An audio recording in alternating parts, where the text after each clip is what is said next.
আসসালামু আলাইকুম ওয়া রাহমাতুল্লাহি ওয়া বারাকাতুহু। আলহামদুলিল্লাহি রাব্বিল আলামিন ওয়াসসালাতু ওয়াসসালামু আলা সাইয়্যিদিল আমবিয়া ওয়াল মুরসালিন ওয়া আলা আলিহি ওয়া আসহাবিহি আজমাইন ওয়া বাদ। প্রিয় দর্শক, এই মুহূর্তে কাছে দূরে দেশে বিদেশে যে যেখান থেকে আমাদেরকে দেখছেন সবাইকে জানাচ্ছি অনেক অনেক মোবারকবাদ। আর সেই সাথে আপনাদের সবাইকে সাদর আমন্ত্রণ জানাচ্ছি ad-dawa.tv এর বিশেষ ইসলামিক আয়োজন জীবন জিজ্ঞাসায়। আলহামদুলিল্লাহ, প্রিয় দর্শক, অনুষ্ঠানটি সরাসরি সম্প্রচারিত হচ্ছে দাওয়া টিভির স্টুডিও থেকে। আপনারা আপনাদের যে কোনো প্রশ্ন আমাদের কাছে করতে চাইলে ফোন করুন 0293594880 এই নাম্বারে। আলহামদুলিল্লাহ, সরাসরি অনুষ্ঠানটি দেখা যাচ্ছে ফেসবুকেও, সেখানেও আপনারা আপনাদের মতামত ব্যক্ত করতে পারেন, প্রশ্ন করতে পারেন। সেজন্য লগ ইন করুন www.facebook.com/dawa-tv-তে। ইউটিউবে আমাদের যে কোনো প্রোগ্রামের আপডেট পেতে লাইক দিন এবং সাবস্ক্রাইব করুন আমাদের চ্যানেল দাওয়া টিভিতে। ইনশাআল্লাহ তাআলা আমাদের সমস্ত প্রোগ্রামের তথ্য, ভিডিও, আপডেট আপনারা সেখানে পেয়ে যাবেন। সেই সাথে জানিয়ে রাখি, ঢাকা সহ সারা বিশ্বের যে কোনো প্রান্ত থেকে আমাদের দাওয়া টিভির সমস্ত প্রোগ্রামের যদি ভিডিও আপনারা পেতে চান, তাহলে গুগলের প্লে স্টোরে গিয়ে আপনারা দাওয়া টিভির অ্যাপসটি ডাউনলোড করে নেন। ইনশাআল্লাহ তাআলা আমরা আশা করছি আমাদের সমস্ত প্রোগ্রামের তথ্য, ভিডিও আপনারা সেখানে পেয়ে যাবেন। আজকে আমাদের সাথে যিনি রয়েছেন, আমাদের সকলের শ্রদ্ধেয় মোহতারাম অধ্যাপক মোহাম্মদ মুখতার আহমেদ। আসসালামু আলাইকুম ওয়া রাহমাতুল্লাহি ওয়া বারাকাতুহু। ওয়ালাইকুম আসসালাম। মোহতারাম, শুরুতে একজন কলার অপেক্ষা করছেন, আমরা ফোনটা নেওয়ার চেষ্টা করছি। আসসালামু আলাইকুম ওয়া রাহমাতুল্লাহ। ওয়ালাইকুম আসসালাম ওয়া রাহমাতুল্লাহি ওয়া বারাকাতুহু। ভাই, আপনারা ভালো আছেন? জি আলহামদুলিল্লাহ, আপনি ভালো আছেন? আছি আলহামদুলিল্লাহ। আমার জন্য দোয়া করবেন, আমি একটু অসুস্থ হয়ে থাকি। এখন আপনাদেরকে প্রশ্ন করে ডাক্তারের কাছে যাবো। আমার 3টে প্রশ্ন আছে। জি, আমরা শুনছি, আপনি বলেন। আমার প্রশ্ন হলো কি, এশার নামাজের ফরজের পর যে 2 রাকাত সুন্নত আছে, ওই 2 রাকাত সুন্নত পড়ে 1 রাকাত ভিতর পড়া যাবে কিনা, এই একটা প্রশ্ন। আচ্ছা।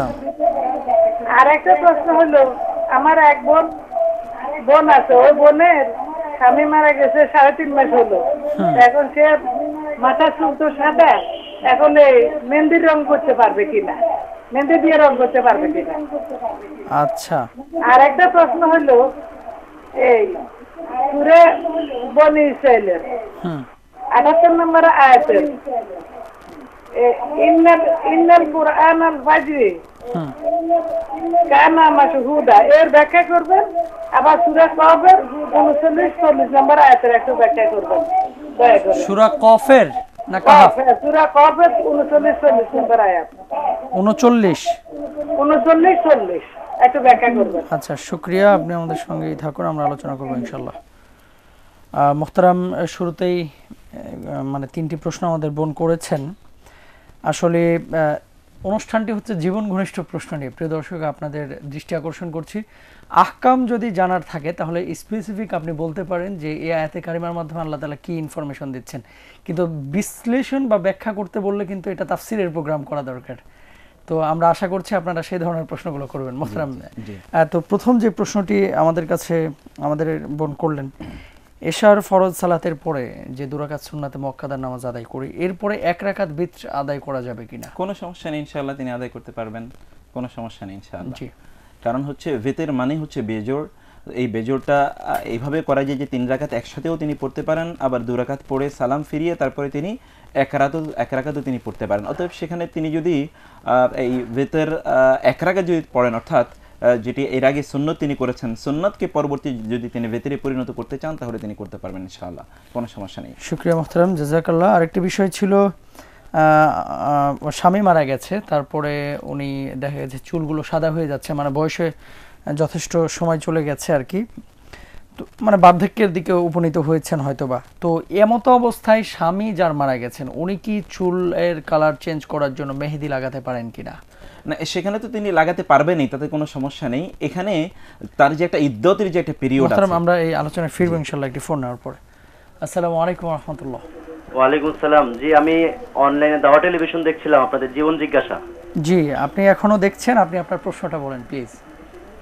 যে আমার কোশ্চেনটা ছিল যে কোরআন হাদিসে বা শরীয়তের আলোকে, শরীয়তের ভিত্তিতে যে নারীদের যে উত্তরাধিকার যে মানে ভাগ বাটোয়ারাটা, সেটা যদি একটু ক্লিয়ার করে দিতেন তাহলে আমাদের জন্য অনেক মানে সহজ হতো, যে মহিলাদের যে মানে তাদের পৈতৃক সম্পত্তিটা কিরকম বা কিভাবে তারা ভাগ বাটোয়ারাটা কিভাবে আসে। শুকরিয়া। আর কোনো প্রশ্ন আছে ভাইয়া? Thank you. আচ্ছা, জাযাকাল্লাহ, আপনি আমাদের সঙ্গেই থাকুন। প্রিয় দর্শক, আপনাদের দৃষ্টি আকর্ষণ করছি, যখন আমাদের কাছে ফোন করবেন অবশ্যই প্রথমে আপনার নাম এবং কোথা থেকে বলছেন বলে তারপর প্রশ্নটা করবেন। অবশ্যই আপনি যে মাধ্যমে আমাদেরকে দেখছেন সেই মাধ্যমের ভলিউমটা কমিয়ে নেবেন, সেটা টেলিভিশন হতে পারে অথবা ফেসবুকে হতে পারে। আল্লাহ রাব্বুল আলামিন কবুল করুক। মোহতারাম, যে বিষয়টি নিয়ে আলোচনা করছিলাম, সাদা চুল মেহেদি রং দিয়ে কালার করা যাবে কিনা স্বামী মারা যাওয়ার পরে? এতে কোনো সমস্যা নেই। তিনি যে তার যে ইদ্যত রয়েছে মূলত 4 মাস 10 দিন, এই ইদ্যতের পর তার পক্ষে এই জাতীয় জিনিস ব্যবহার করা জায়েজ, বৈধ, তাতে কোনো সমস্যা তার জন্য নেই। ইদ্যতের পর, এই ইদ্যতের আগে তিনি এগুলো ব্যবহার করতে পারবেন। তিনি যদি একেবারে ভিতরে অভ্যন্তরে যদি তিনি থাকেন তাহলে সেটিও ব্যবহার করতে পারবেন, কিন্তু সৌন্দর্যের উপকরণ তিনি ব্যবহার করে তারপরে তিনি বাহিরে যাওয়া, প্রদর্শন করা, তাহলে অন্য কোনো পুরুষরা হয়তো বা তাকে বিয়ে করার জন্য আগ্রহী হয়ে যাবেন। এটি হচ্ছে একটি বিষয়। আর 2 নম্বর হচ্ছে যাদের বিয়ের বয়স অতিক্রান্ত হয়েছে, ওয়াল্লাতি ইয়াহিদনা ইয়াইসনা মিনাল মাহিদ, যারা হায়েজ হওয়া তাদের বন্ধ হয়ে গিয়েছে, তাদের তার পরবর্তীতে বিয়ের কোনো সম্ভাবনাই থাকে না, অতএব এটি তাদের জন্য করা জায়েজ। রাসূল সাল্লাল্লাহু আলাইহি একজন বৃদ্ধকে, যেমন হযরত আবু বকর রাদিয়াল্লাহু তাআলার পিতা যখন কুহাফাকে নিয়ে আসা হয়েছিল রাসূলুল্লাহ সাল্লাল্লাহু আলাইহি ওয়াসাল্লামের কাছে বিদায় আপনার মক্কা বিজয়ের পর, কুহাফা রাদিয়াল্লাহু তাআলা, তখন রাসূলুল্লাহ সাল্লাল্লাহু আলাইহি ওয়াসাল্লাম তাকে বলেছিলেন যে এই যে বৃদ্ধ, এই বৃদ্ধকে নিয়ে আসা হয়েছে, তাকে বলে গায়রু হাদা ওয়াজান্নিবু আস-সাওয়াদ, যে তার যে বার্ধক্যকে তোমরা কি করো, একটু পরিবর্তন করে দাও, অর্থাৎ এটিকে তোমরা চেঞ্জ করে দাও এবং তোমরা কালো রংটা তোমরা পরিহার করবে। কালো রং পরিহার করে অন্য কোনো যেমন আমরা হেনা বললাম, হেনা বা মেহেদি যে কথা বলা হয়েছে, এগুলো দিয়ে সেটি পরিবর্তন করা, এটি জায়েজ, বৈধ আছে, তার জন্য কোনো সমস্যা নেই ইনশাআল্লাহ। শুকরিয়া মুহতারাম, জাযাকাল্লাহ। আরেকটি প্রশ্ন আমাদের বোন তাফসীর শুনতে চেয়েছেন 2টি আয়াতের। প্রথম আয়াতটি বলেছেন সূরা বনী ইসরাঈলের ইন্না কুরআন আল ফাজরি কানা মাশহুদা। হ্যাঁ, খুবই ভালো কথা। ইন্না কুরআন আল ফাজরি কানা মাশহুদা এর মানে হচ্ছে যে ফজরের যে কোরআন তেলাওয়াত সেটি মাশহুদা, সেটি প্রত্যক্ষ করা হয়। এখন প্রশ্ন হলো যে এই যে মাশহুদা, এই প্রত্যক্ষটি আসলে কে করেন? এখানে 2টি বক্তব্য আছে। প্রথম বক্তব্য সেটি হচ্ছে যে ফেরেশতারা এই সময়টা কোরআন তেলাওয়াত তারা প্রত্যক্ষ করে থাকেন এবং আল্লাহ সুবহানাহু ওয়া তাআলার কাছে তারা রিপোর্ট করে থাকেন যে এইভাবে ব্যক্তি কোরআন তেলাওয়াত করছে। আমরা তো জানি যে 2 সময় আল্লাহ সুবহানাহু ওয়া তাআলার কাছে রিপোর্ট করে ফেরেশতারা, একটি হচ্ছে সকাল আর একটি হচ্ছে বিকালে, সন্ধ্যায়, আসরের পর। তো এই সময়ে ফেরেশতারা আল্লাহ সুবহানাহু ওয়া তাআলার কাছে রেকর্ড, মানে এটি তাদের কাছে উপস্থাপন করেন যে তারা এই ব্যক্তিরা কোরআন তেলাওয়াত করছে। এটি হচ্ছে হাদারাতুল মালায়েকা, অর্থাৎ ফেরেশতারা এটি প্রত্যক্ষ করেন, শাহিদাতুল মালায়েকা। 2 নম্বর যে বিষয় তা হচ্ছে তার যে অন্তর, তার যে উপলব্ধি, তার যে আন্ডারস্ট্যান্ডিং, তার যে আমরা কি বলবো, এই যে তার আকল, তার বুদ্ধি, এগুলো এটাকে প্রত্যক্ষ করে। অর্থাৎ এই সময় যদি তিনি কোরআন তেলাওয়াত করেন তাহলে তার মন, তার গোটা মনোযোগ দিয়ে তিনি পড়তে পারবেন, তার ব্রেন তখন সতেজ এবং সজীব থাকে, চারিদিক তখন অত্যন্ত নীরব, শুনশুটি নীরব থাকে, ফলে অন্যান্য তিনি নিজেও এটা উপলব্ধি করেন, নিজের কানও ভালো করে শুনে। অন্য সময় তো আওয়াজের কারণে শোনা যাবে না, একটু ডিস্ট্রাকশন হতে পারে, এই সময় কিন্তু কোনো ডিস্ট্রাকশনের কোনো সুযোগ বা সম্ভাবনা থাকে না। অতএব তিনি তার নিজের গোটা স্বকীয়তা, গোটা অস্তিত্ব দিয়ে তিনি এটিকে উপলব্ধি করেন, তিনি এটিকে তিনি মনোযোগ দিয়ে তিনি তেলাওয়াত করেন। আবার তার আশপাশে যারা রয়েছে তারাও কিন্তু এই তেলাওয়াতটি শোনেন, এবং শুধু তার আশপাশের কথা আমরা মানুষের কথাই বলছি না, সেখানে জিন আছে অথবা সেখানে আপনার অন্য যে সকল প্রাণীরা আছে সেগুলো কিন্তু তাদের এই কোরআন তেলাওয়াতটি প্রত্যক্ষ করে থাকে। এই জন্য ইন্না কোরআন আল ফাজরি কানা মাশহুদা, এখানে আল্লাহ সুবহানাহু ওয়া তাআলা এই দুভাবে উলামায়ে কেরাম, মুফাসসিরিনে কেরাম এটি ব্যাখ্যা করেছেন। শুকরিয়া মুহতারাম, জাযাকাল্লাহ। সূরা কফের 39 নম্বর আয়াতে আমরা পরবর্তীতে আলোচনায় ফিরবো ইনশাআল্লাহ। কফের 39 নম্বর আয়াত আমরা আলোচনায় ফিরবো ইনশাআল্লাহ। তো মুহতারাম, আমাদের ভাই একটু আগে যে প্রশ্নটি করলেন নারীদের উত্তরাধিকারের ব্যাপারে, যদিও সূরা নিসার 11 নম্বর আয়াতে স্পষ্ট করে, না এখানে তো নারীদের উত্তরাধিকার সূরা নিসা যদি তিনি তেলাওয়াত করেন তাহলে এখানে তিনি পেয়ে যাবেন নারীদের উত্তরাধিকার। প্রথম যে মূল বক্তব্য, সে বক্তব্য হচ্ছে নারীরা আসলে কি। নারী তিনি কখনো মা হতে পারেন, তিনি কখনো স্ত্রী হবেন, তিনি কখনো বোন হবেন, তিনি কখনো কন্যা হবেন, এইরকম অনেকগুলো অবস্থা নারীর থাকতে পারে। তিনি যদি মা হন তাহলে তিনি তার অবস্থাটি কি হবে? মা হলে তিনি 6 ভাগের 1 ভাগ পেয়ে যাবেন। মা যদি হন তাহলে 6 ভাগের 1 ভাগ পাবেন। এই মূলনীতিটা যেহেতু বিস্তারিত আলোচনা করতে হবে, আমরা আলোচনা করব ইনশাআল্লাহ তাআলা একটি ছোট্ট বিরতির পরে। প্রিয় দর্শক যারা আমাদেরকে দেখছেন, আবারও জানিয়ে রাখি অনুষ্ঠানটি সরাসরি দেখা যাচ্ছে ফেসবুকেও, সেখানে আপনারা আপনাদের মতামত ব্যক্ত করতে পারেন, প্রশ্ন করতে পারেন। সেজন্য লগ ইন করুন www.facebook.com/dawatv-তে। সময় হয়েছে ছোট্ট একটি বিরতিতে যাওয়ার। বিরতির পরে ইনশাআল্লাহ তাআলা আমরা খুব শীঘ্রই ফিরে আসছি। আশা করছি আমাদের সাথেই থাকবেন ইনশাআল্লাহ।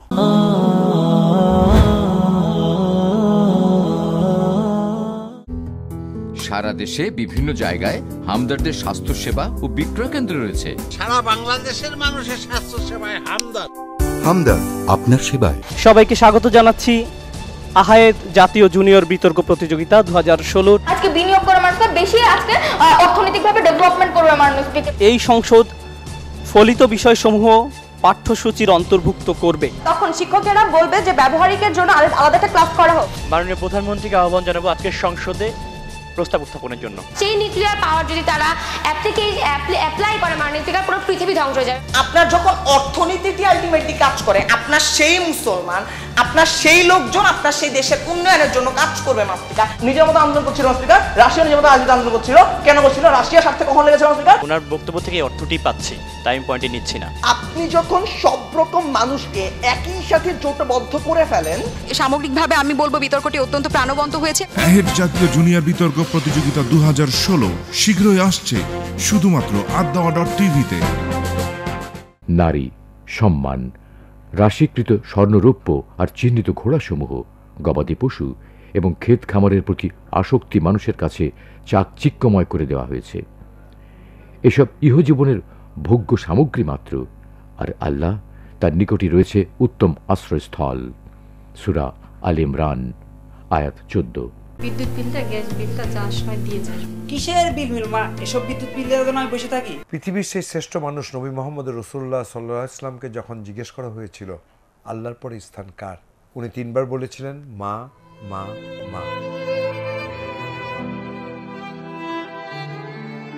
কথা হন, আমার লগে কামে চল। এসব কাম কাজ আমার ভালো লাগে না। তোমার না কইছি প্রত্যেকদিন বেগর করবা না? কিন্তু যে বাবা এত কষ্ট করে আমাদের জন্য উপার্জন করে আনে, তাদের সঙ্গে এমন কোনো ব্যবহার কখনো করো না যাতে তারা কষ্ট পায়। আমরা আমাদের প্রতিবেশী, সমাজ ও দেশের প্রতি মুমিন হিসেবে কতটুকু দায়িত্ব পালন করছি, যা করছি তা সঠিক করছি কিনা, না করলে একজন মুসলমান হিসেবে কি করণীয়। জিএম সালাউদ্দিনের প্রযোজনায় শমশের আলী হেলালের জীবন ঘনিষ্ঠ আলোচনা অনুষ্ঠান শুদ্ধতার পথে দেখতে চোখ রাখুন প্রতি সোম ও মঙ্গলবার addawa.tv-তে।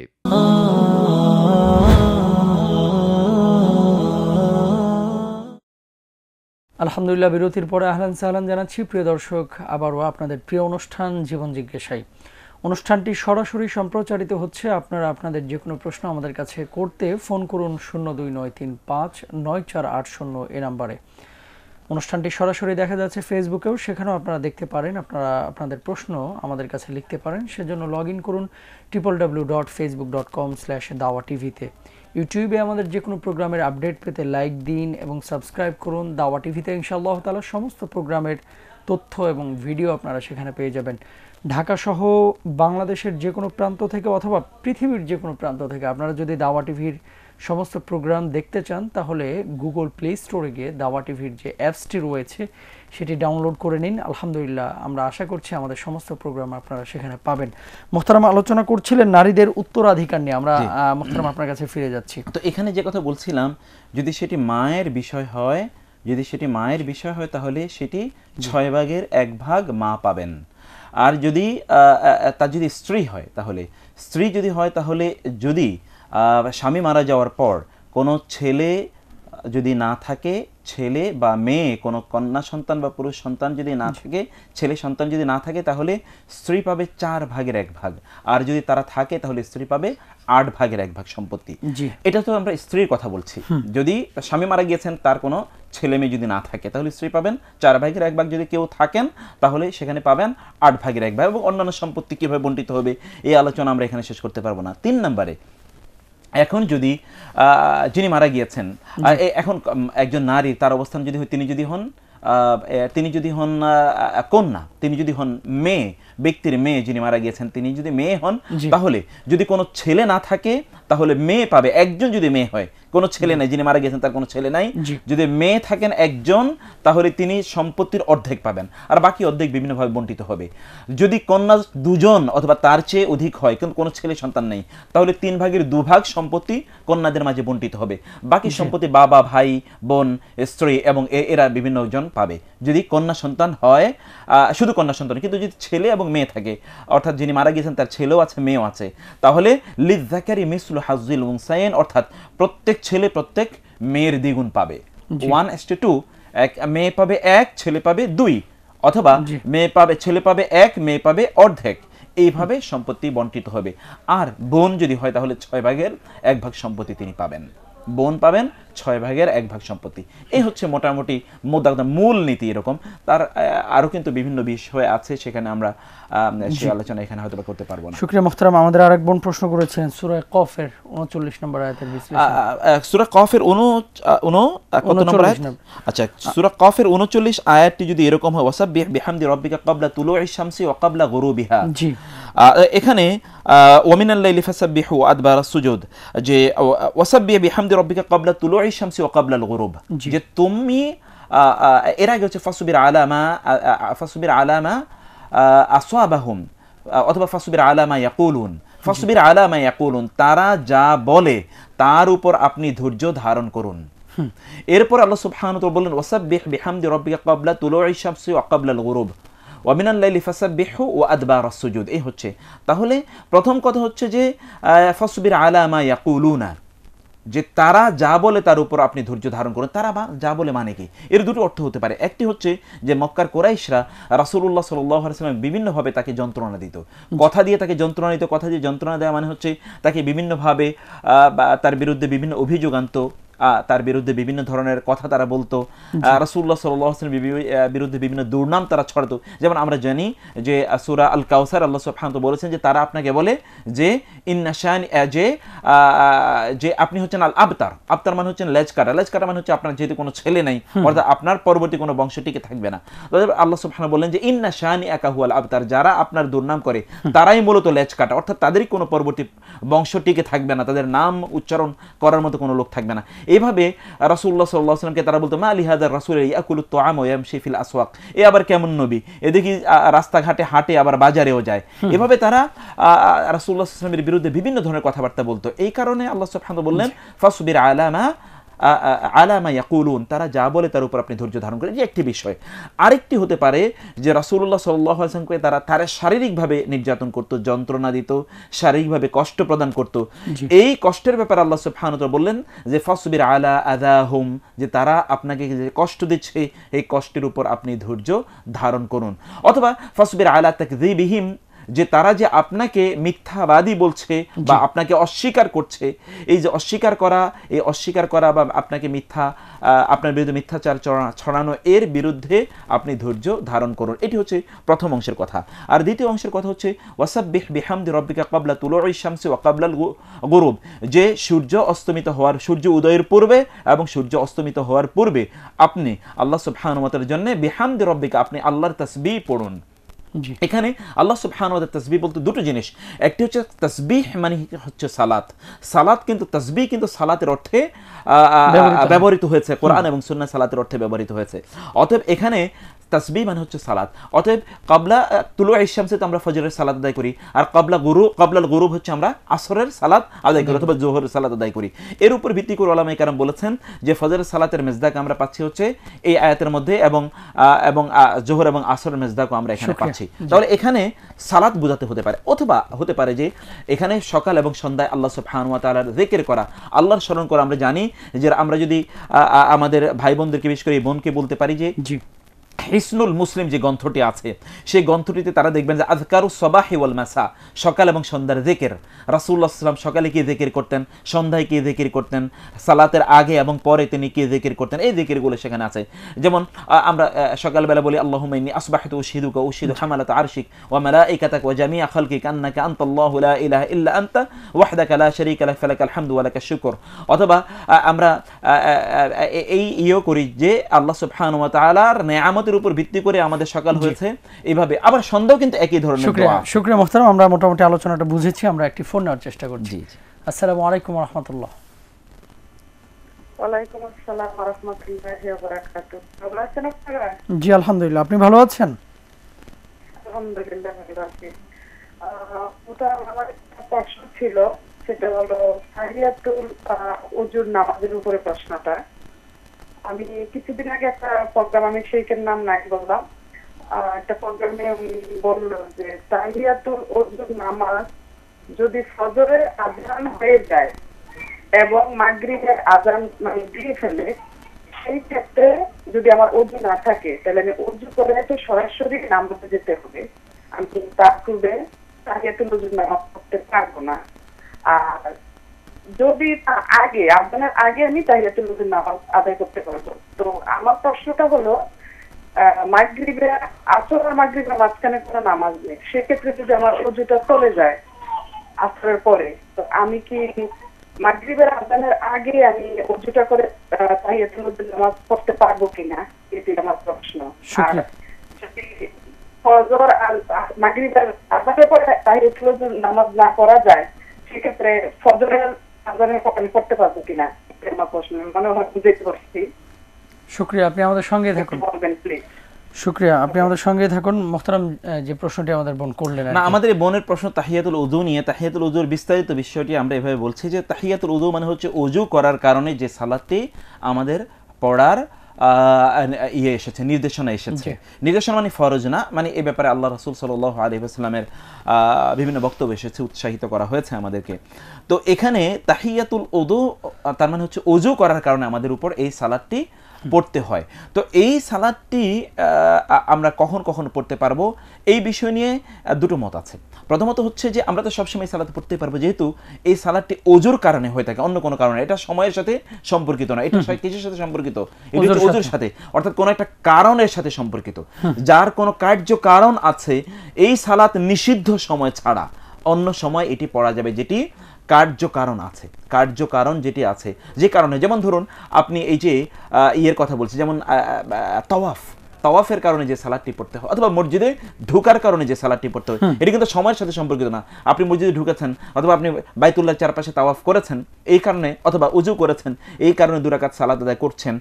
এই সালাতগুলো যেহেতু কোনো একটা কারণের প্রেক্ষাপটে সংগঠিত হয়, অতএব যেই সালাতের কোনো কারণ আছে সেটি মাকরুহ সময়, যেটি ফজরের সালাত আদায় করার পর সূর্য উদিত হওয়ার পূর্বে এবং আসরের সালাত আদায় করার পর সূর্য অস্তমিত হওয়ার পূর্বে, এইটুকু হচ্ছে মাকরুহ সময়, এই সময় আদায় করা যায় না। এটি হচ্ছে একটি মত যে এটি আদায় করা যাবে না। এই দুটো সময়, হারাম সময় আদায় করা যাবে না এবং এই সময় আদায় করা যাবে না, কারণ ইসলাম বলেছেন লা সালাতা বা'দাল ফাজরি হাত্তা তাতলু আশ-শামসু ওয়া লা সালাতা বা'দাল আসরি হাত্তা তাগরুবা আশ-শামসু, যে সূর্য উদিত হওয়ার পূর্বে, ফজরের পর সূর্য উদিত হওয়ার পূর্বে কোনো সালাত নাই, আসরের পর সূর্য অস্তমিত হওয়ার পূর্বে কোনো সালাত নাই। এই মেজদাকে কেন্দ্র করে কেউ কেউ বলছেন যে এটি করা যাবে না।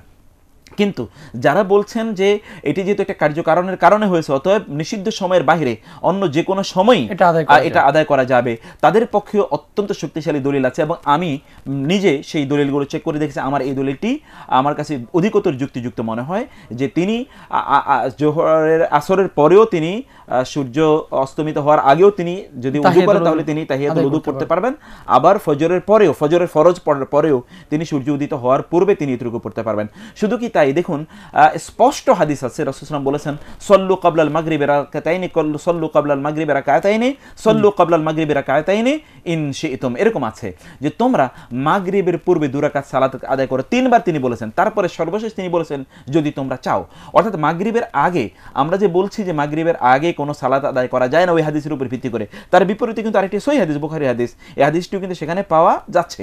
ফলে দেখা যাচ্ছে যে তাহিয়াতুল উযু অথবা তাহিয়াতুল মসজিদ এই জাতীয় সালাতগুলো আসরের পরে অথবা ফজরের পরে পড়া যাবে বলে যে দলিলগুলো আছে, দলিলগুলো আমাদের কাছে শুকরিয়া অধিকতর শক্তিশালী মনে হচ্ছে। জি শুকরিয়া মোহতারাম, জাযাকাল্লাহ। আমরা আপনার কাছে আবারও আসবো।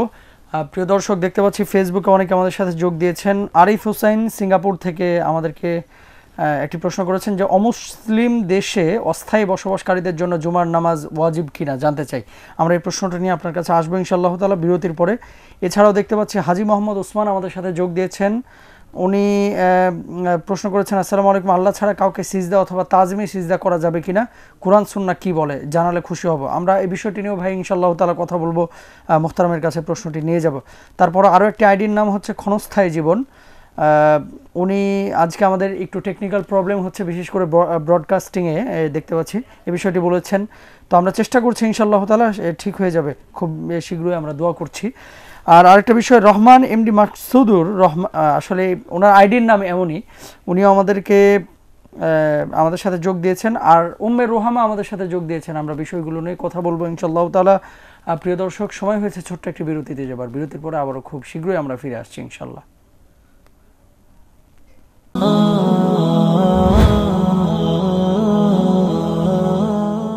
সবাইকে স্বাগত জানাচ্ছি আহায়েদ জাতীয় জুনিয়র বিতর্ক প্রতিযোগিতা 2016। আজকে বিনিয়োগ করে মানুষকে বেশি আজকে অর্থনৈতিকভাবে ডেভেলপমেন্ট করবে মানুষকে। এই সংসদ ফলিত বিষয়সমূহ পাঠ্যসূচির অন্তর্ভুক্ত করবে। তখন শিক্ষকেরা বলবে যে ব্যবহারিকের জন্য আলাদা একটা ক্লাস করা হোক। মাননীয় প্রধানমন্ত্রীকে আহ্বান জানাবো আজকের সংসদে প্রস্তাব উত্থাপনের জন্য। সেই নিউক্লিয়ার পাওয়ার যদি তারা অ্যাপ্লাই করে মাননীয় পুরো পৃথিবী ধ্বংস হয়ে যায়। আপনার যখন অর্থনীতিটি আলটিমেটলি কাজ করে, আপনার সেই মুসলমান, আপনার সেই লোকজন আপনার সেই দেশের উন্নয়নের জন্য কাজ করবে। মাস্তিকা নিজের মতো আন্দোলন করছিল, মাস্তিকা রাশিয়া নিজের মতো আন্দোলন করছিল। কেন করছিল? রাশিয়ার স্বার্থে কখন লেগেছে মাস্তিকা? ওনার বক্তব্য থেকে অর্থটি পাচ্ছি, তাই আমি পয়েন্টে নিচ্ছি না। আপনি যখন সব রকম মানুষকে একই সাথে জোটবদ্ধ করে ফেলেন, সামগ্রিকভাবে আমি বলবো বিতর্কটি অত্যন্ত প্রাণবন্ত হয়েছে। আহায়েদ জাতীয় জুনিয়র বিতর্ক প্রতিযোগিতা 2016 শীঘ্রই আসছে শুধুমাত্র আদ্দাওয়া.টিভিতে।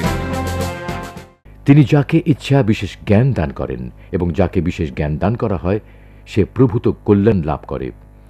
জ্ঞানবানরাই কেবল উপদেশ গ্রহণ করে থাকে।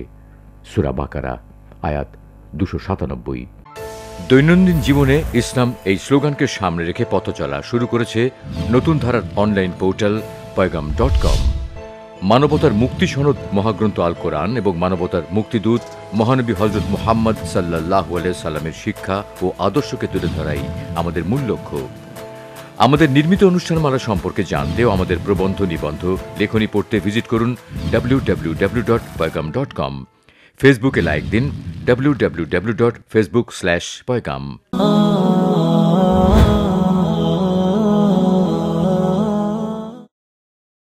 আলহামদুলিল্লাহ, আহলান সাহলান জানাচ্ছি আরও একবার প্রিয় দর্শক আপনাদের প্রিয় অনুষ্ঠান জীবন জিজ্ঞাসায়। অনুষ্ঠানটি সরাসরি সম্প্রচারিত হচ্ছে। আলোচনা করছেন আমাদের সকলের শ্রদ্ধেয় মোহতারাম অধ্যাপক মোহাম্মদ মুখতার আহমদ। মোহতারামের কাছে ফিরে যাব, তার আগে আমরা দেখতে পাচ্ছি ফেসবুকে অনেকেই প্রশ্ন করেছেন। আমরা প্রশ্নগুলো নিয়ে আপনাদেরকে অবগত করেছি বিরতির আগে, সেই প্রশ্নটি দিয়েই শুরু করতে যাচ্ছি। একজন ভাই প্রশ্ন করেছিলেন মোহতারাম হাজি ওসমান, তাজমি সিজদা বা আল্লাহকে ছাড়া অন্য কাউকে সিজদা করা যাবে কিনা?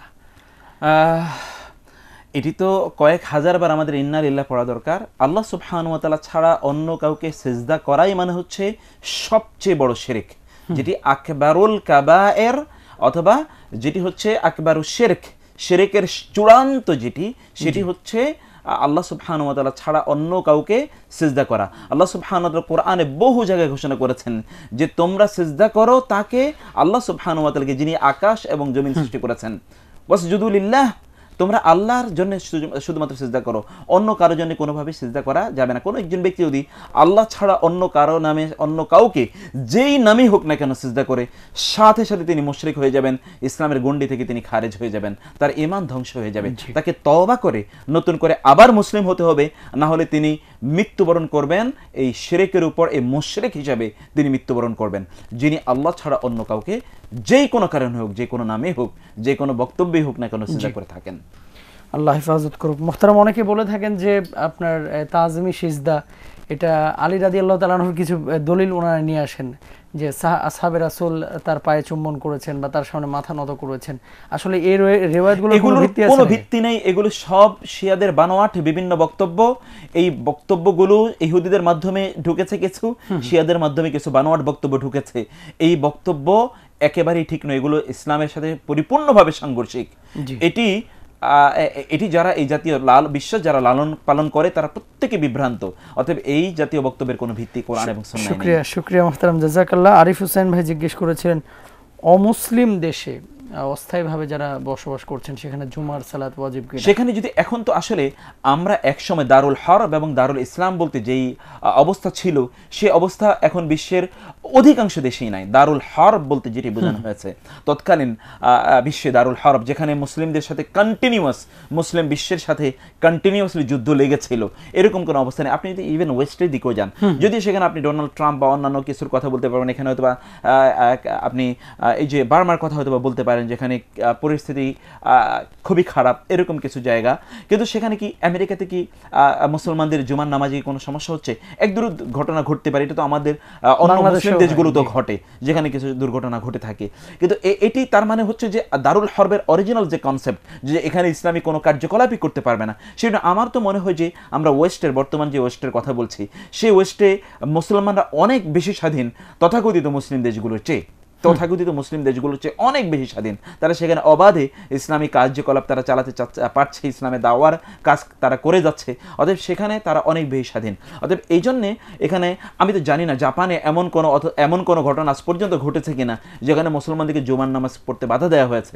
ইভেন আমেরিকাতে দেখুন, এই যে আজকেও পত্রিকার সংবাদ আছে যে প্রায় 17টা হার্ভার্ড ইউনিভার্সিটির মতো, ইয়েল ইউনিভার্সিটি, এরকম 17টা ইউনিভার্সিটি থেকে ডোনাল্ড ট্রাম্পের বিরুদ্ধে মামলা করা হয়েছে যে কেন সেখানে মুসলমানদেরকে ঢুকতে, 7টি দেশের মুসলমানদেরকে সেখানে ঢুকতে নিষেধ করে। যদিও আমি পার্সোনালি কথা বলি যে আমেরিকাতে ঢুকা আমাদের অনেকের কাছে জান্নাতে ঢুকার চেয়ে অনেক বেশি গুরুত্বপূর্ণ মনে হচ্ছে। যে জান্নাতে ঢুকতে পারবো কিনা এটা নিয়ে কোনো চিন্তা চেতনা নাই, আমেরিকাতে ঢুকতে পারবো কিনা এটা নিয়ে সব আমরা মাথা ব্যথা করছি। যদিও আমার কাছে এই জায়গাটা অনেক বেশি কষ্টদায়ক মনে হয়। যে কোনো কিন্তু তারপরেও দেখুন অবস্থাটি এরকম। আজকে রিপোর্ট আছে পত্রিকা যে 42,000 বিশ্বব্যাপী স্কলার তারা আমেরিকা যেতে তারা অস্বীকার করে যে না, তারা আমেরিকাতে যাবে না, কারণ সেখানে মুসলমানদের উপর অত্যাচার হচ্ছে। গতকাল আমি পত্রিকাতে দেখেছি অনেক, যদিও বিষয়টি এরকম না, অনেক বড় একজন আমাদের তথাকথিত যে সুপার স্টার বা ইত্যাদি বলা হয়, এরকম একজন লেডি, খুবই পপুলার, কোটি কোটি লোক হয়তো তাকে অনুসরণ করে, সে লেডি বলেছে যে মুসলমানদের উপর যখন এরকম নির্যাতন ট্রাম্প করলো তখন আমি একটু চিন্তা করলাম যে তাহলে আসলে ইসলাম কি, আমি কোরআন পড়া শুরু করলাম, এখন আমি মুসলমান হয়ে যাওয়ার পথে আছি। অতএব আল্লাহ সুবহানাহু ওয়া তাআলা কিন্তু দ্বীনকে এভাবেই প্রসারিত করছেন। যে এটা একটা ভিন্ন ডিসকাশন। আমি যে কথা বলছিলাম যে এখানে এমন কোনো পরিস্থিতি নাই। অতএব সেখানে যদি সালাতের জুমার যদি আয়োজন থাকে তাহলে তিনি অবশ্যই জুমার সালাত আদায় করবেন। কিন্তু সেই আয়োজন যদি না থাকে, যেমন তিনি একাই এক জায়গায় বসবাস করছেন, ওইখানে আর কোনো মুসলিম আছেন কিনা তিনি জানেনই না, তো এই সকল পরিস্থিতি তার উপর জুমার নামাজ ওয়াজিব হবে না। শুকরিয়া মোহতারাম। ফেসবুকে দেখতে পাচ্ছি আরো কয়েকটি প্রশ্ন আমরা পেয়েছি। উম্মে রুহামা আমাদের এক বোন প্রশ্ন করেছেন মোহতারাম আপনার কাছে, যে নামাজে যদি ওয়াসওয়াসা আসে তাহলে সেক্ষেত্রে কি করবেন উনি? নামাজে যদি ওয়াসওয়াসা আসে তাহলে তিনি তিনবার তিনি তার বাম দিকে 3বার থু করে আস্তাগফিরুল্লাহ আউযু বিল্লাহ বলে তিনি 3বার থু এর মতো করবেন। তিনি 3বার থু থু থু এরকম করবেন, করে তিনি তার সালাত অব্যাহত করবেন।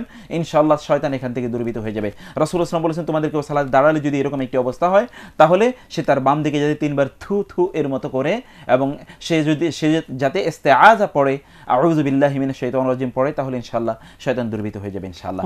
এর পাশাপাশি আমি যে কথাটি বলতে চাই তা হচ্ছে শয়তান ওয়াসওয়াসা দেওয়ার সময় কোথায়? নামাজের কি এমন কোনো জায়গা আছে, এমন কোনো অবস্থা আছে যেখানে আমাদেরকে তাসবিহ তাহলিল পড়তে হয় না? দেখুন, আপনি যখন রুকুতে যাচ্ছেন, যাওয়ার সময় আপনাকে আল্লাহু আকবার পড়তে হয়, উঠার সময় সামি আল্লাহু লিমান হামিদা পড়তে হয়, রুকুতে গিয়ে আপনাকে সেখানে কি করতে হয়? তাসবিহ পড়তে হয়। যতক্ষণ দাঁড়ায় থাকেন, আমি কোরআন তেলাওয়াত শেষ, আমি কি আরেকক্ষণ কিছুক্ষণ দাঁড়ায় থাকতে পারি? আচ্ছা ঠিক আছে, একটু দাঁড়ায় থাকি আরো কিছুক্ষণ, তাই করতে পারবো। তাসবিহ তাহলিল বাদ দিয়ে কি আমি শুধুমাত্র সিজদায় পড়ে থাকি? তা তো আমরা তো থাকি না। তাহলে প্রত্যেকটি জায়গা তো আমাকে তাসবিহ তাহলিল, কোরআন তেলাওয়াত ইত্যাদি করতে হচ্ছে। তাহলে শয়তান আসার জায়গায় কোথায়? তার মানে হচ্ছে যে আসলে ওই জায়গায় আমরা তাসবিহ তাহলিল পড়ি না, অথবা প্রপারলি সেটা পড়ি না, যেভাবে তার হক আদায় করে পড়া দরকার সেভাবে আমরা পড়ি না। যেমন ধরুন কেউ যদি কোনো নভেল বা উপন্যাস পড়ছে, একটা এক্সাম্পল বলছি, উপন্যাস যখন তিনি পড়ছেন তখন কি শয়তান এসে তাকে ধোঁকা দেয় না? শয়তান এসে তার ধোঁকা, কারণ পরিপূর্ণ মনোযোগ দিয়ে তিনি কাজটি করছেন। অথবা শয়তানের কাজটি সেটা যদি খারাপ কোনো নভেল, মানে উপন্যাসের কথা বলছি, যে কোনো খারাপ অশ্লীল কোনো উপন্যাস হয়, তো সেগুলো যদি তিনি পড়তে থাকেন তাহলে তো শয়তানের কাজেই তিনি সম্পাদন করছেন। অতএব সেখানে শয়তান তো তাকে ধোঁকা দেয় না। অতএব এখানে শয়তান তাকে ধোঁকা দেওয়ার চেষ্টা করবেই, কিন্তু এই জায়গাটিতে তাকে যতটা মনোযোগ দিয়ে পড়া দরকার ততটা মনোযোগ দিয়ে পড়লে, এখানে তিনি যা পড়ছেন তোতা পাখির মতো পড়ে গেলেন, তিনি কিছুই বুঝলেন না, এইরকম না করে তিনি যদি প্রত্যেকটি শব্দ তিনি বুঝেন, যে তিনি সুবহানাল্লাহ বলছেন, সামি আল্লাহু লিমান হামিদা বলছেন, সুবহান রাব্বিয়াল আলা বলছেন, এগুলো অর্থ যদি তিনি বুঝেন তাহলে শয়তান আসতে পারবে। একটা ফোন নিয়ে আপনার কাছে আবার ফিরবো ইনশাআল্লাহ। আসসালামু আলাইকুম ওয়া রাহমাতুল্লাহ। ওয়ালাইকুম সালাম ওয়া রাহমাতুল্লাহ। হ্যালো ভাই, আমি আমি সুফিয়া রহমান বলছি। আচ্ছা, আমি আপনাদের এই অনুষ্ঠানের জন্য থ্যাংক ইউ জানাই যে আপনারা অনেক ভালো কাজ করতেছেন। আল্লাহ যেন আপনাদের আরো এটা কন্টিনিউ করার তৌফিক দান করেন। আমিন। আমার প্রশ্ন হলো ভাইয়া, আমি জানতে চাচ্ছি, আমি নিউ ইয়র্কে থাকি, তো আমাদের তো সচরাচর আমরা মসজিদে আজান শুনতে পাই না, তো আমাদের ঘরে বা ফোনে যে বাড়ি হোক আমরা আজানটা শুনি, তো সেই আজানটা শেষ হওয়ার সাথে সাথে কি আমি নামাজ পড়তে পারবো নাকি ওয়েট করতে হবে, আরো অপেক্ষা করতে হবে টাইমের জন্য? সেইটা একটা প্রশ্ন। এবং অনেক সময় দেখা যায় যে বিতের নামাজ পড়তে পড়তে মানে সকালবেলা ফজরের আজান হয়তো অনেক সময় রাত্রি 2-1 মিনিট সেকেন্ড আগে দিয়ে দেয়, এরকম হলে কি এটা ঠিক আছে কিনা, চলবে কিনা? এটা হলো আরেকটা মানে জানার ইচ্ছা। রাত্রের কত বোন, আপনি রাত্রে যে বিতরের সালাত আদায় করেন কতটুকু সময়, মানে সুবহে সাদিকের আগেই তো আপনি পড়েন নাকি? জি, আমি যেমন আমাদের তো মোবাইলে আজান দেয় বা গড়িতে আজান দেয়, তো আমি মনে করি আজানের হয়তো ফজরের আজানের 1 ঘন্টা আগে উঠে আমি তাহাজ্জুদ পড়ে করে নামাজ পড়তে পড়তে হয়তো দেখা যায় সামটাইমস এরকম হয়ে যায় যে আজান হয়তো আমি সালাম ফিরে ফেলছি তখনই হয়ে গেছে, এরকম হয়। এটা কি কোনো সমস্যা হবে কিনা? আচ্ছা, বিষয়টি নিয়ে কথা বলবো ইনশাআল্লাহ। আর কোনো প্রশ্ন আছে আপনার? শুকরিয়া বোন, অনেক দূর থেকে নিউ ইয়র্ক থেকে প্রশ্ন করেছেন। আল্লাহ রাব্বুল আলামিন আপনাকে উত্তম জাযা দান করুক, এবং সেই সাথে সকল দর্শক যারা আমাদেরকে দেশের বাইরে থেকে এই মুহূর্তে দেখছেন সকলের জন্য দোয়া, বিশেষভাবে আল্লাহ রাব্বুল আলামিন সকলকে যেন হেফাজত করেন, নিরাপদে রাখেন, সুস্থ রাখেন। সেই সাথে আপনাদের কাছেও আমরা দোয়া কামনা করছি আল্লাহ রাব্বুল আলামিন যেন দাওয়াতের এই মাধ্যমটাকে কবুল করেন এবং কিয়ামত পর্যন্ত যেন আল্লাহ রাব্বুল আলামিন চালু রাখেন। আল্লাহ তাআলা যেন সেই ফয়সালা করেন, আমিন। মোহতারাম, যে প্রশ্নটি আমাদের বোন করলেন, দ্বিতীয় অংশটা নিয়ে আমি আপনার কাছে বিশেষভাবে যেতে যাচ্ছি। এটা আমাদের অনেকের প্রশ্নই। বিতরের সালাত আমরা এশার সালাতের পরে আদায় করি না, শেষ রাত্রে অনেকে তাহাজ্জুদ আদায় করি, তো তাহাজ্জুদের পরে আপনার পড়ার চেষ্টা করি। তো সেক্ষেত্রে এমনও হয় যে ফজরের সালাতের আজান দিয়ে দিয়েছে, তখনও আমি বিতরের সালাত পড়ছি, অথবা সুবহে সাদিকের ঠিক আগ মুহূর্তে আদায় করছি। আসলে সুন্নাহ বা মাসনুন পদ্ধতিটা কি, আল্লাহ রাসূলের আমলটা কি ছিল? না, এখানে আল্লাহ সুবহানাহু ওয়া তাআলা রাসূল সাল্লাল্লাহু আলাইহি ওয়াসাল্লামের যে আমলটি ছিল, আমলটি হলো যে তিনি তাহাজ্জুদের সালাহ এবং ফজরের সালাতের মধ্যে কতটুকু কাম কানা বাইনাহুমা, হাদিসে এসেছে যে তার দুটার মাঝে কতটুকু পার্থক্য ছিল, তো অথবা বাইনা সাহুরে ওয়া সালাতিল ফজর একটুকু। তখন সাহাবায়ে কেরামরা বলেছেন যে কাদরা 50 রাকাত, কাদরা 50 আয়াতাম মিনাল কুরআনিল কারীম, কোরআনের 50টি আয়াত তেলাওয়াত করার মতো এতটুকু সময় পূর্বে তারা সকল কাজ শেষ করে ফেলতেন।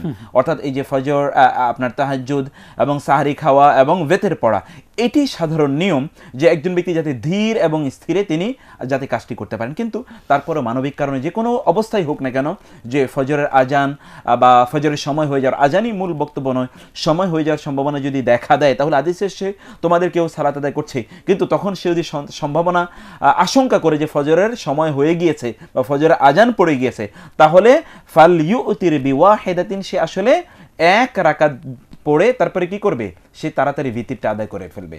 অতএব সে তাড়াতাড়ি 1 রাকাত পড়বে, 1 রাকাত পড়ে সে ভিতরটা আদায় করে ফেলবে। আজান হতেও পারে এর মধ্যে, যদি আজান হয়ও তাহলে তিনি দ্রুত 1 রাকাত পড়ে ভিতরটি আদায় করে ফেলবেন, এটি তার ভিতর হিসেবে হয়ে যাবে। শুকরিয়া মোহতারাম। আরেকটি প্রশ্ন বোন করেছিলেন, যেহেতু নিউ ইয়র্কে আমাদের বাংলাদেশের মতো এত আজান শোনা যায় না, তো সেক্ষেত্রে মোবাইলে ওনারা অ্যালার্ম দিয়ে রাখেন এবং সেখানে আজানের সাথে সাথে সালাত আদায় করতে পারবেন কিনা। আরেকটি বিষয় আমি বোনের সাথে সম্পর্ক বিষয় অ্যাড করতে যাচ্ছি, সেটি হচ্ছে সালাতের সাথে আসলে আজানের সম্পর্ক আছে কিনা। এই মাত্র আমরা সেই কথাটি বলেছি যে সালাতের আসলে আজান মৌলিক বিষয় নয়, এটি হচ্ছে ইন্না সালাতা কানাত আলাল মুমিনিনা কিতাবাম মাওকুতা, যে ইন্না সালাতা কানাত আলাল মুমিনিনা কিতাবাম মাওকুতা, এটা আসলে কিতাবাম মাওকুতা, নির্ধারিত একটি সময়, সুনির্ধারিত একটি সময় হচ্ছে সালাতের জন্য। অতএব এখানে আজানটা আসলে ওই সময়টা যে হয়েছে এটা মানুষকে জানানোর জন্য অ্যানাউন্সমেন্টের একটা পদ্ধতি। তো যাই হোক না কেন, তারপর তো আজানের গুরুত্ব আছেই। তো এখানে মূলত মৌলিক বিষয়টা হচ্ছে এখানে মূলত সময়। অতএব কোনো একজন ব্যক্তি যদি সময় হয়, আজান হোক বা না হোক, তিনি তখন সালাত আদায় করতে পারবেন যদি সময় হয়ে যায়। কারণ রাসূলুল্লাহ সাল্লাল্লাহু আলাইহি ওয়াসাল্লামকে বলা হয়েছিল যে আইয়ুল ইসলামি খায়রুন, ইসলামের কোন কাজটি সর্বোত্তম, তখন তিনি বলেছেন আস-সালাতু আলা ওয়াক্তিহা, যে সময় মতো সালাত আদায় করা, এবং সর্বোত্তম সময় হচ্ছে যে আউয়ালুহা, যে সালাতের প্রথম যে সময়টি সেটি হচ্ছে সর্বোত্তম সময়। অতএব সর্বোত্তম সময়ে ব্যক্তি সালাত আদায় করা এটি তার জন্য উত্তম, এটি তার জন্য কল্যাণকর। কিন্তু পুরুষদের জন্য বলছি না, মায়েদের জন্য বলছি, যাদের জন্য জামাতে অংশগ্রহণ করা বাধ্যতামূলক নয়, কিন্তু যাদের জামাতে অংশগ্রহণ করা বাধ্যতামূলক তাদেরকে তো অবশ্যই জামাতে এসে তাদেরকে সালাত আদায় শুকরিয়া মুহতারাম। একটি বিরতির পরে আবারও ইনশাআল্লাহ তাআলা আমরা ফিরবো আপনার কাছে। প্রিয় দর্শক, আপনারা দেখছেন আপনাদের প্রিয় অনুষ্ঠান জীবন জিজ্ঞাসা। সময় হয়েছে ছোট্ট একটি বিরতিতে যাবার। বিরতির পরে ইনশাআল্লাহ তাআলা খুব শীঘ্রই ফিরছি। আশা করছি আমাদের অপেক্ষায় থাকবেন ইনশাআল্লাহ।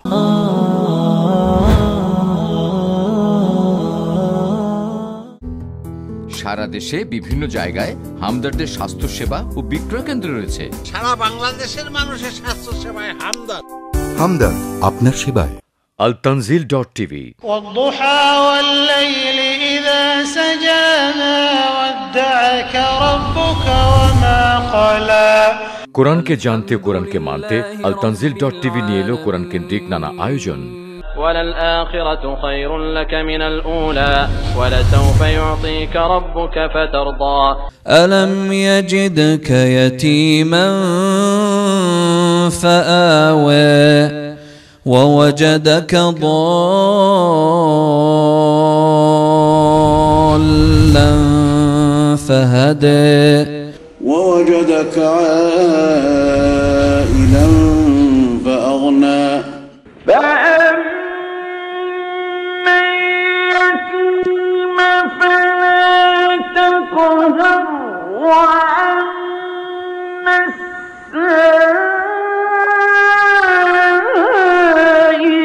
فلا تنهر وأما بنعمة ربك فحدث।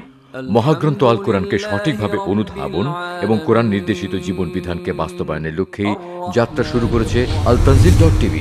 কোরআন পড়ুন, কোরআন বুঝুন, সেই আলোকে জীবন গড়ুন। altanzil.tv কোরআনের বাংলা চ্যানেল। বলুন, হে রাসূল, তোমরা যদি আল্লাহকে ভালোবাসতে চাও তবে আমাকে অনুসরণ করো, তাহলে আল্লাহ তোমাদেরকে ভালোবাসবেন এবং তোমাদের অপরাধ ক্ষমা করবেন। আল্লাহ অত্যন্ত ক্ষমাশীল, পরম দয়ালু। সূরা আলে ইমরান আয়াত 31।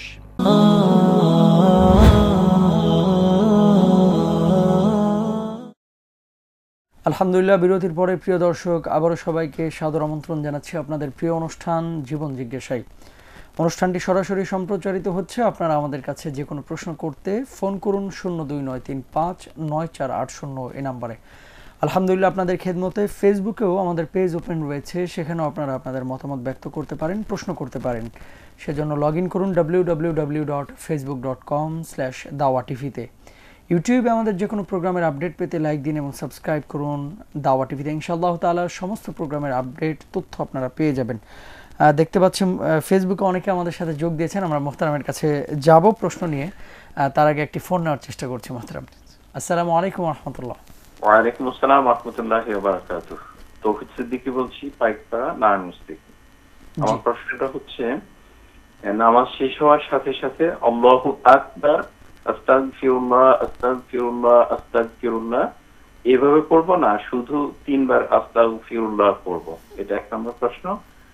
আর দ্বিতীয় প্রশ্নটা হচ্ছে, ইমাম সশব্দে আমিন বলছেন সূরা ফাতিহা শেষ করার একটু পরে, আর সূরা ফাতিহা শেষ হওয়ার সাথে সাথে মুক্তাদিরা ইমামের একটু আগেই আমিন শুরু করে দিয়েছেন। সেই ক্ষেত্রে ইমামকে বলে দেওয়া হয়েছে যে মুক্তাদিরা আগে, আপনার আগে আমিন বলে ফেলছেন জোরে, তো ইমাম এরপরও ব্যবস্থা নেননি। তো সেই ক্ষেত্রে কিভাবে বিষয়টা সুরাহা করা যেতে পারে, বা এইভাবে মুক্তাদিরা আগে আমিন বলে ফেললে মুক্তাদিরদের নামাজটা হবে কিনা? শুকরিয়া। আর কোনো প্রশ্ন আছে ভাই? ধন্যবাদ। আরেকটা সমস্যা হচ্ছে, আজকে আপনারা বেশি বেশি বিরতি দিচ্ছেন, এই বিষয়টা দেখছি। শুকরিয়া, আপনি আমাদের সঙ্গে থাকুন। আমরা আপনার এই সুচিন্তিত এবং সুপরামর্শের জন্য ধন্যবাদ জানাচ্ছি। আরেকটি বিষয় হচ্ছে যে এই অনুষ্ঠানটিতে প্রতিদিনই যে সিস্টেমে ব্রেক নেওয়া হয়, আজকেও সেই সিস্টেমই আছে, নতুন কোনো সিস্টেমের উদ্ভাবন করা হয়নি। আলহামদুলিল্লাহ, ধন্যবাদ জানাচ্ছি আপনাকে আপনার প্রশ্ন দুটির জন্য। মুহতারাম, যে প্রশ্নটি আমাদের ভাই করেছেন, আস্তাগফিরুল্লাহ, আস্তাগফিরুল্লাহ, আস্তাগফিরুল্লাহ আমরা নামাজের পরে অনেকেই বলে থাকি, অনেকে আল্লাহু আকবার বলার পরে আস্তাগফিরুল্লাহ বলেন। তো আসলে শুধুমাত্র আস্তাগফিরুল্লাহ আস্তাগফিরুল্লাহ আস্তাগফিরুল্লাহ 3 বার বলবেন নাকি আল্লাহু আকবারের সাথে সংযোগ স্থাপন করে বলবেন? এটি সুন্নাহ মতে আল্লাহু আকবার বলে তারপরে তিনি আস্তাগফিরুল্লাহ আস্তাগফিরুল্লাহ আস্তাগফিরুল্লাহ বলবেন, মানে সালাম ফেরানোর পর। জি, সালাম ফেরানোর পর তিনি আল্লাহু আকবার বলে তারপরে তিনি আস্তাগফিরুল্লাহ পড়বেন। জি, শুকরিয়া। তারপর আরেকটি প্রশ্ন আমাদের ভাই করলেন যে সশব্দে অনেক ইমাম সাহেবান ভাইরাই আমিন বলেন, তো সূরা ফাতিহার পরে যদি ইমাম সাহেব আমিন বলার আগে মুক্তাদিরা আমিন বলে থাকেন তাহলে সালাত আদায়ের ক্ষেত্রে সালাতের কোনো ত্রুটি হবে কিনা? না, এখানে কোনো ত্রুটি হবে না আসলে, কারণ এটা তো আমিনটা তো কি, আমিনটা সূরা ফাতিহাটা হলো একটি দোয়া, দোয়ার জন্য আমিন কিন্তু সূরা ফাতিহার অংশ নয়, আমিন সূরা ফাতিহা এর অংশ নয়। সূরা ফাতিহা ওয়ালাদ-দাল্লিন পর্যন্ত, অর্থাৎ আমিন সূরা ফাতিহার অংশ নয়, এটি হচ্ছে দোয়ার পরে আমিন মানে হচ্ছে আল্লাহুম্মা তাকাব্বাল, হে আল্লাহ আপনি কি করুন, গ্রহণ করুন, আপনি এটি কবুল করুন। অতএব এই কবুল করুন এটি যদি তারা আগে বলেন তাহলে কোনো সমস্যা নেই, এটি আগের পরে কোনো মাসলা, এতে সালাতের কোনো সমস্যা হবে না, ইনশাআল্লাহ সালাত হয়ে যাবে। আর মুহতারাম আসলে সালাত তো নষ্ট হয় ফরজ যদি ইমাম সাহেবের ফরজ এবং ওয়াজিব তরক করলে, তারপরেও ইমামের আগে যদি কেউ কোনো কাজ করে, ইমামের আগে যদি কোনো কাজই করে, যে কাজই করে না তাহলে তার সালাতটি বাদ হয়ে যাবে যারা মুক্তাদি আছে। কিন্তু এখানে আসলে ইমামের এর সাথে বিষয় না, এটি মানে সালাতের যেটি ইমাম করলে একজন পরবর্তীতে করবে এই বিষয় নয় এটি। শুকরিয়া মুহতারাম, আরো একটি ফোন নেওয়ার চেষ্টা করছি। আসসালামু আলাইকুম ওয়া রাহমাতুল্লাহ। ওয়ালাইকুম সালাম ওয়া রাহমাতুল্লাহ। আমি নিউ ইয়র্ক থেকে একটু আগে ফোন করছিলাম, আমার প্রশ্ন বাকি ছিল। জি বলেন। এটার জন্য আবার কল দিলাম। জীবন আমার বাসা ডাকাতি হয়েছে 2015-এ, তখন আমার বাসার সব গোল্ডগুলি ডাকাতরা নিয়ে গেছে। তো আমি ওই সময়টা এই রমজানে আমার জাকাত দেওয়ার কথা ছিল, কিন্তু গোল্ড নিয়ে যাওয়াতে আমি একজন হুজুরকে জিজ্ঞেস করছিলাম, তখন উনি বললো যে যেহেতু গোল্ড নিয়ে গেছে তাহলে আর আপনাকে জাকাত দিতে হবে না। তো আমি জাকাতটা দেই নাই, তো এখন কি আমাকে দিতে হবে কিনা সেই ব্যাপারে আমি জানতে চাচ্ছি। আরেকটি বিষয় যদি আপনি বলেন। জি, এই গোল্ড কি আপনি ফিরে পেয়েছিলেন কিনা? গোল্ড না, এখন ওর কেস চলতেছে, কারণ আমার হাজবেন্ডের টাকাটা মেরে ফেলছে। আচ্ছা, আপনি আমাদের সঙ্গেই থাকুন, আমরা বিষয়টি নিয়ে কথা বলবো। আর কোনো প্রশ্ন আছে আপনার? আরেকটা প্রশ্ন হলো, ছেলে বাচ্চারা কত বছর পর্যন্ত মায়ের সাথে ঘুমাতে পারে? শুকরিয়া বোন, আপনি আমাদের সঙ্গেই থাকুন, আমরা বিষয়টি নিয়ে কথা বলবো ইনশাআল্লাহ। আর তো আমার একটা প্রশ্ন আছে ভাই। জি বলেন। ছেলে বাচ্চারা কত বছর মায়ের সাথে ঘুমাতে পারে? হ্যাঁ, আমরা শুনেছি এটা। আর কোনো প্রশ্ন আছে আপনার? আচ্ছা সরি, না না, আর এই ডাকাতের আমি যেহেতু ডাকাতটা দিয়ে নিয়ে আপনি একটু প্লিজ একটু এটা ক্লিয়ার করে একটু আমাকে বলে দিবেন, যেহেতু গোল্ডগুলি নিয়ে গেছে আমার ওই সময়টা জাকাত ডিউ ছিল, কিন্তু আমি ওই। আচ্ছা, আর আপনার গোল্ডগুলো যখন নিয়ে গেল ডাকাত, তখন কি আপনার কাছে এই গোল্ডগুলো 1 বছর পূর্ণ হয়ে গেছিল? হ্যাঁ, আমি যেমন রমজানই জাকাত দেই। আচ্ছা, শুকরিয়া মুহতারাম, নিশ্চয় শুনেছেন আপনি। মানে গোল্ড কি রমজানের পরে নিয়েছে? হ্যাঁ, রমজানের আপনার পরে নিয়েছে বলতে প্রতি রমজানেই জাকাত আদায় করে থাকেন উনি, তো ওই গোল্ডগুলো 1 বছর পূর্ণ হওয়ার পরে কিন্তু ডাকাত নিয়ে গেছে। তো এক্ষেত্রে আপনার জাকাত, একজন মুহতারাম বলেছেন যে জাকাত যেহেতু গোল্ড নিয়ে চলে গেছে সুতরাং জাকাত দেওয়া লাগবে না। আমাদের ঠিক আছে, এই বিষয় কি আমরা এখন আলোচনা করব? না, এখানে আমরা জানি না, আমার কাছে এখনো সন্দেহ লাগছে, আমি শুনিনি না, উনি যতটুকু বলেছেন ওনার গোল্ডটা কি রমাদানের পরে নিয়ে গিয়েছে, অর্থাৎ 1 বছর পূর্ণ হওয়ার পরে নিয়েছে। সর্বশেষ যেটা জিজ্ঞেস করেছিলাম উনি সেটাই বলেছেন না? আচ্ছা, যদি তাই হয়ে থাকে তাহলে তো 1 বছর পূর্ণ হয়েছে, তার উপর তো জাকাত ডিউ ছিল, এটা আল্লাহর পক্ষ থেকে আর লোন তার কাছে, এটা ঋণ। অতএব আল্লাহ সুবহানাহু ফাহাক্কুল্লাহি আহাক্কু ফাদাইনুল্লাহি আহাক্ক, যে আল্লাহর যে দিন, আল্লাহর যে দাইন মানে লোন, আল্লাহর লোনটি হচ্ছে বা তার ঋণটি পরিশোধ করা এটি অধিকতর যুক্তিযুক্ত। অতএব যেহেতু এটা আল্লাহর সাথে তার একটি ঋণের বিষয় আগ থেকেই ছিল এবং পূর্ণ 1 বছর হয়ে গেছে, পূর্ণ 1 বছর ছিল, অতএব এই জন্য তার এটি আদায় করা দরকার। তবে প্রশ্ন হলো তার সে আর্থিক সঙ্গতি ছিল কিনা বা আছে কিনা। যদি আর্থিক সঙ্গতি থাকে তাহলে তার এটি আদায় করে দেয়াই তার জন্য উচিত, তার এটি আদায় করে দেয়, কারণ 1 বছর পূর্তি হয়েছিল, 1 বছরের পর তিনি এটি না আদায় করাই তো তার জন্য একটি অপরাধ ছিল। সেই অপরাধ আবার দ্বিতীয়বার এখন আদায় করছেন না, এই দ্বিতীয় অপরাধ, দুটো অপরাধ তিনি যাতে। যদি এমনটা হয় যে 1 বছর পূর্ণ হয়নি, 5 মাস গেছে, তাহলে তো 5 মাস নয়, শুধু 5 মাসের কথা কেন আমরা বলছি, 11 মাস 25 দিন 26 দিন 28 দিনও যদি হয় তাহলে তার উপর সেটি ফরজ হবে না, মানে জাকাত আদায় করা ফরজ হবে না, যদি না সেটি 1 বছর পূর্ণ হওয়ার বিষয় থাকে। অতএব 1 বছরের বিষয়। শুকরিয়া মুহতারাম, আমরা অনুষ্ঠানের শেষ প্রান্তে চলে এসেছি। আপনি যদি অনেকগুলো প্রশ্ন এখনো দেখতে পাচ্ছি ফেসবুকেও আছে, আমাদের ভাই বোনেরা করেছেন। আমরা সর্বশেষ যে প্রশ্নটি আমাদের বোন করেছিলেন, ছেলে বাচ্চারা কত বছর পর্যন্ত? হাদিসে স্পষ্টভাবে রাসূলুল্লাহ সাল্লাল্লাহু আলাইহি ওয়াসাল্লাম বলেছেন যে মুরু আওলাদাকুম বিসসালাতি ওয়া হুম আবনাউ সাবঈন ওয়াদরিবুহুম আলাইহিম আবনাউ আশরিন ওয়া ফাররিকু বাইনাহুম ফিল মাদাজি। একটা প্রশ্ন নেওয়ার পর আবার আলোচনা ফিরছি ইনশাআল্লাহ। আসসালামু আলাইকুম ওয়া রাহমাতুল্লাহ। হ্যালো ভাই, আমি নিউ ইয়র্ক থেকে ফোন করছি। আপনার গোল্ডের ব্যাপারটা বলার জন্য একটু যদি শোনেন ঠিক মতো। হ্যালো, জি আমরা শুনতে পাচ্ছি আপনার প্রশ্নটা। মুহতারামকে দিয়ে ইতিমধ্যে মানে গোল্ড পলিতে আমার ডাকাতি হলো, সেটা রমজান মাসের ডাকাতিটা হয়েছে, রমজানের 25 রমজানে।